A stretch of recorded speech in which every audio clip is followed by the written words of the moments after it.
what is composition?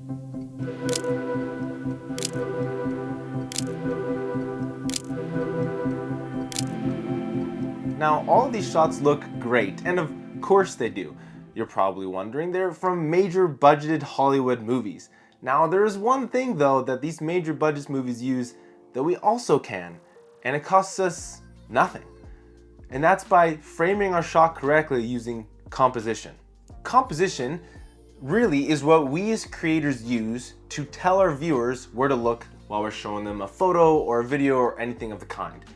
And so what I'm going to do today is going to give you 4 basics to composition, because overall composition is an incredibly deep and dense subject, and I'm sure we'll do future videos on that. But this is part of our video basics series, and I just want to be able to get you off the ground running and taking better looking shots right now.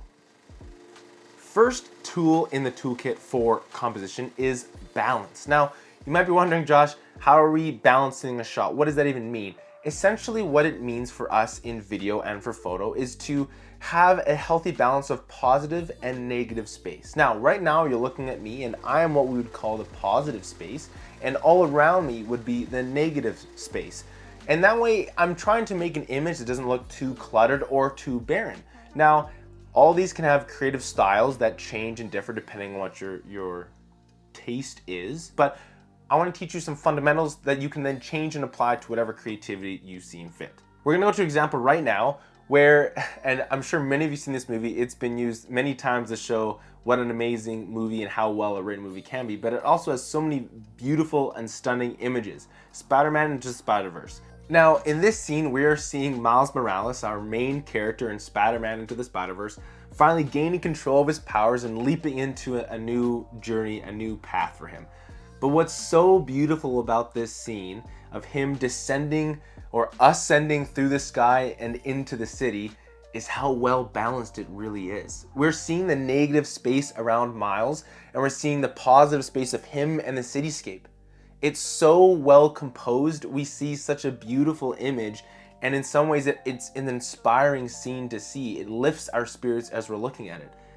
It just goes to show how amazing a well-balanced shot can show you where to look and how to feel. The other thing balance does is help us in assisting where we should be placing our subject. And what I mean by that is what we're going to refer to as headroom and viewing room. So right now, as I'm talking to you, we're seeing a certain distance above my head. That is what we call the headroom. Now, normally, if I'm talking like this and I'm cutting off my head, that's gonna look really weird. Or if I provide so much space so that it just seems like something should be there, it's also awkward. It's finding that sweet spot where you feel like, yeah, there's just enough headroom where it doesn't feel like it's too squished, but it also doesn't feel like there's nothing there. And the other thing is our viewing room. When you're seeing lots of different interviews and documentaries and anything like that, you usually have the person sitting on a certain side of the frame and looking towards the person interviewing. And the viewing room is the space from where I'm looking at to the edge of your screen. And you also want that to be almost in the first third of your camera, where depending on which side you're on. And we'll talk about that in a little bit here when it comes to the rules of third, because that's also a very important rule. If you're so close and you're talking this way, it feels awkward, right? It doesn't feel normal. But if I'm sitting back here, this almost feels like this could be a documentary moment where someone's interviewing me, right? And there's so many different examples like that. And so those are 2 other things you have to keep in mind, is your headroom and your viewing room. 2, again, basic things to apply to our balanced rule, our balanced guideline, but also something really worth it to work on to make sure you have looking good in your video. Up next is probably one of the easiest ones to apply, but not one you're really going to be applying all the time, and that is leading lines. Now you might be wondering, Josh, what the heck are leading lines? And you'll see them in actually so many more movies than you really anticipated. When I was researching for this specific video, wow, it's amazing how many movies I've rewatched now to see, oh, those are leading lines. Oh, those are leading lines.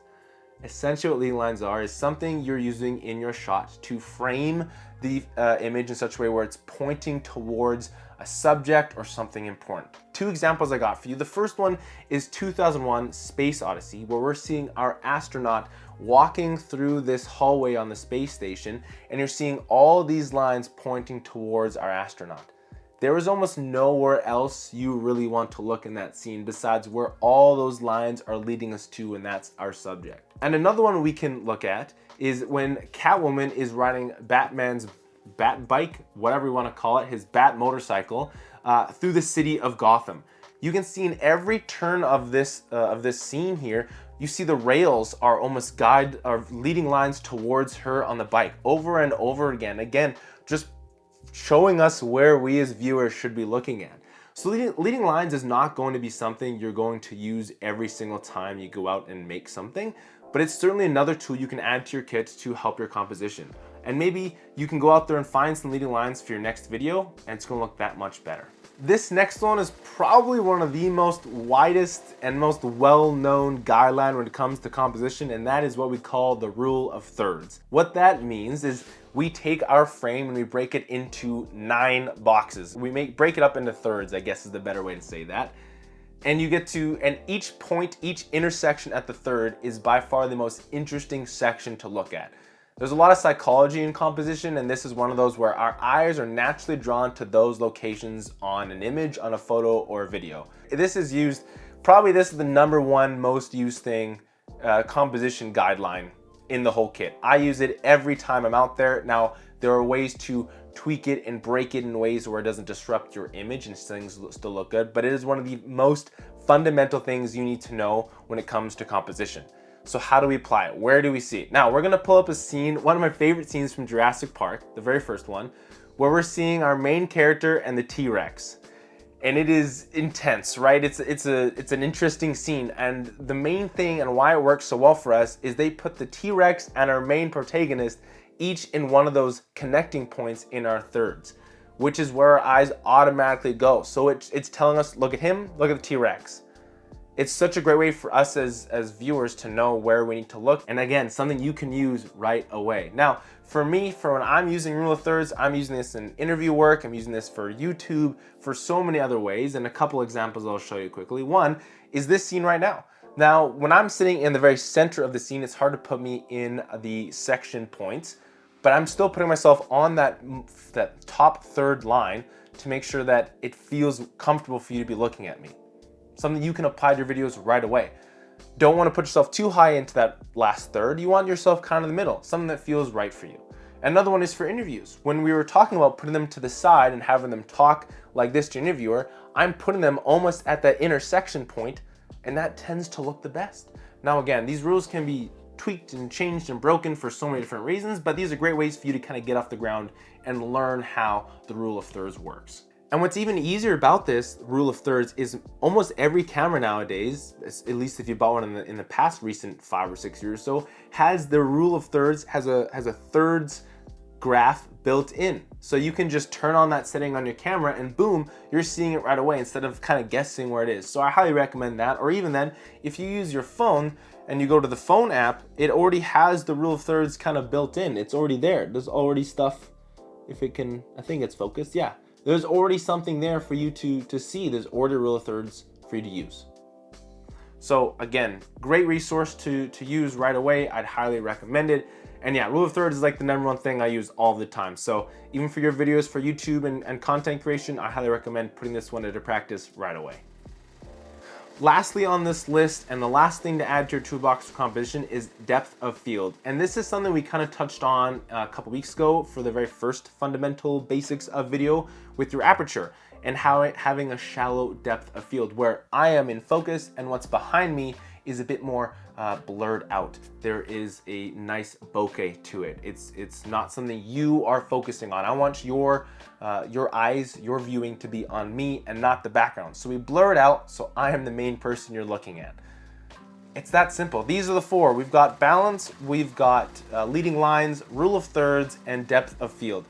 Now, these are 4 things I would apply to your kit right away and start using in the next videos you make. They do make a dramatic difference, trust me. I knew when I first learned rule of thirds and I started applying it to my video work, how much easier and almost the less kind of guesswork there was to me making better content. And again, These are just 4 tools for you to use. They're made for you to bend and change as you get better and learn more things. So I encourage you not to stick to these as absolute rules. But hey, if you've learned them now, apply them to the content you're gonna make this week. I encourage you to do so. I'm 100% sure that'll make things better for you, and I'm sure you'll enjoy the new shots you're coming up with. So highly encourage you to do that. Great thing to do. If you haven't seen the first video in this series, highly recommend it. It's all about the exposure triangle and learning all those settings on your camera for aperture, ISO, and our shutter speed. So those are really good things to learn. Kind of touches on that depth of field we were talking about at the end of this video too. So highly recommend checking that out. And other than that, hey, want to thank you all for so much for the support. It's amazing to see the channel growing. It's inspiring to me to continue to make content for you. And so next week, we'll continue on the fundamentals series. I'm not entirely sure what we're going to do yet, but don't worry. Next week, you're going to see another video. So if you liked what you've seen, comment below, hey, which tool are you going to use this week? Out of the 4 we talked today, which one are you going to use to improve your content, to help work on new things? And go shoot something, go make something. It'd be really cool to do that.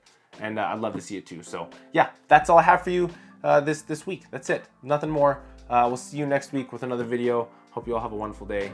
And yeah, that's it. Bye everybody, see you later.